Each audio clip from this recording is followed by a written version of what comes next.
जुलाई का महीना जो है जी। वो कैसा जाएगा, लोग इस वक्त बहुत सारी बातें सोच रहे हैं क्योंकि जिस तरह से माहौल चल रहा है उससे लेकर लोगों के मन में कई तरह की बातें हैं। जी। तो आज हम इसी के साथ शुरुआत कर रहे हैं। अब बात हो जाए मैम मिथुन राशि की, क्योंकि जी। कहते हैं मिथुन राशि के जो लोग होते हैं बड़े स्मार्ट होते हैं हुँ। और दोस्त बनाना इन्हें बड़ा पसंद होता है। तो जी। जुलाई का महीना इनके लिए कैसा रहने वाला है? मिथुन राशि की अगर हम बात करते हैं, जेमिनी की बात करते हैं, तो इसके स्वामी जो है वो बुध यानी मरकरी होते हैं। हाँ, बुध एक ऐसा प्लेनेट है जिसके अंदर क्षमता है सूर्य के भी नजदीक जाने की, जबकि और कोई प्लेनेट जो है वो सूर्य के नजदीक नहीं जा सकता है। सिर्फ इसी में इतना बल है कि वो सूर्य के नजदीक भी, इतनी अग्नि के पास भी जा सकता है। इसके अंदर बहुत धैर्य है। बच्चा प्लेनेट है लेकिन बहुत मासूमियत प्लेनेट भी से हम कहते हैं। ये हर जगह एडजस्ट हो जाता है, इसको जहां भी बिठा दीजिए एडजस्ट हो जाए। लेकिन दिमाग का सबसे तेज प्लेनेट है ये, बुद्धि है ना। अब बुद्धि जबकि तेज होगी तो सब कुछ, तीव्र बुद्धि वाले तो क्या नहीं कर सकते। लेकिन यहाँ दिक्कत क्या होती है, जो इनकी मूवमेंट्स होती है ना, ये फ्लक्चुएशन वाली होती है। चंद्रमा के साथ बैठे उनके गुण, राहु के साथ बैठे उनके गुण, गुरु के साथ बैठे उनके गुण, शनि के साथ बैठे उनके गुण, यानी सारी चीजें अडॉप्ट कर लेंगे।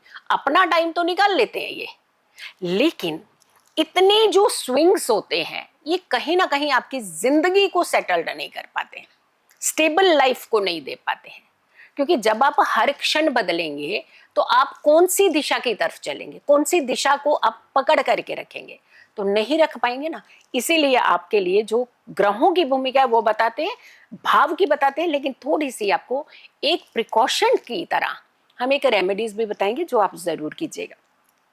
सूर्य जो है वो आपके लिए प्रथम भाव में और साथ के साथ द्वितीय भाव में, ये दो जगह के जो प्लेसेस हैं इन्हें एक्टिवेट करेगा। और प्रथम भाव हो गया आपकी बुद्धि, माइंड, कंट्रोलिंग, स्ट्रॉन्ग कंट्रोलिंग करेंगे आप इस बार। लेकिन वहीं जब द्वितीय भाव की आती है तो धन के स्वामी भी हैं ये, तो द्वितीय भाव में यानी दिमाग से धन कमाएंगे जुलाई के महीने में आप। लेकिन वहां थोड़ी सी दिक्कत आपको कहाँ आएगी, वो ये आएगी क्योंकि जो मंगल है वो आपके तृतीय भाव में रहेंगे, पराक्रम भाव में। यानी माइंड तो चला रहे हैं, लेकिन माइंड के साथ साथ कई बार हम लोग थोड़ा सा ये भूल जाते हैं कि कई बार एक्सेस माइंड जो होता है वो भी गड़बड़ कर जाता है। लेकिन सामने वाला जब कोई बात नहीं समझ रहा है तो वहां दिमाग ज्यादा नहीं चलाना चाहिए, तो वहां थोड़ा सा उनके हिसाब से बात कर लेनी चाहिए। तो अगर ये सिचुएशन, ये चीज, ये ट्रिक आप अपने माइंड में रखें जुलाई के महीने में, तो आप अपना जुलाई का महीना सबसे बेहतर बना सकते हैं। अगर हम बुध की बात करते हैं तो क्योंकि बुध जो है आप ही के राशि के स्वामी हैं, और सबसे बड़ी बात है द्वितीय भाव को यानी धन भाव को एक्टिवेट कर रहे हैं। तो यहां पर आपके लिए जो एक बड़ा फायदा क्या कि धन आने वाला है, आपके पास कुछ अच्छी अपॉर्चुनिटीज आने वाली है। कोई ऐसा जो पेंडिंग प्रॉपर्टी का सौदा था जो नहीं हो पा रहा था वो इस महीने में हो सकता है। अगर आप फर्दर स्टडीज के लिए कहीं भी अप्लाई करने वाले हैं या कुछ न्यू आप एडवेंचरस चीजें करने वाले हैं तो बहुत अच्छा आपको सपोर्ट मिल सकता है। यानी जुलाई के महीने में आपको काफी सारी सपोर्ट मिल सकती है। लेकिन कोई बड़ा काम आप करने जा रहे हैं तो जुलाई के महीने में मुहूर्त जरूर देख करके करें, क्योंकि यहाँ पर देवशयनी भी शुरू होती है, और देवशयनी में जब हम किसी भी कार्य को आरंभ करते हैं तो वहाँ थोड़ा सा प्रॉब्लम होती है।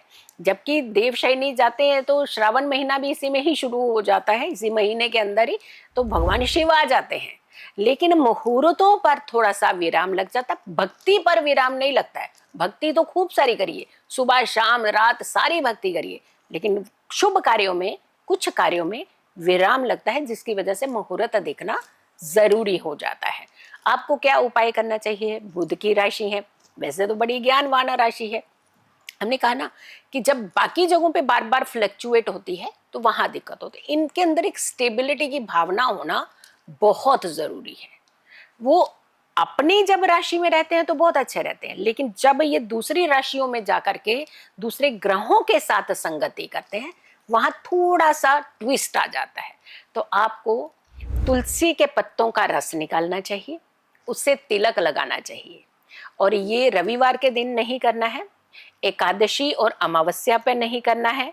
बाकी आप सारे दिन जो है इस मस्तक पर आप इस तिलक को कीजिएगा, बहुत आपको लाभ मिलेगा। जुलाई का महीना काफी बैलेंस हो सकता है जी।